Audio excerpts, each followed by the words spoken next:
জামাত এমন পার্টি দেখেন আওয়ামী লীগের সাথে একবার আন্দোলন করছে, এর সময়ে দেখেন ঢাকা ইউনিভার্সিটিতে কোনো শিবির দেখছেন?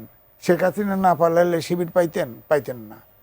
সব ওই হেলমেট বাহিনী ছাত্রলীগ হয়ে থাকতো, তাই না? বিএনপি বহু যুগ ধরে জামাতের সাথে ছিল।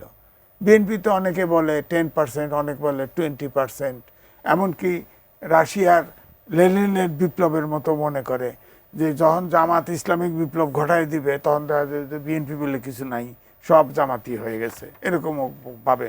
তো গুপ্ত জামাত তো বিএনপির ভিতরে আছে তো।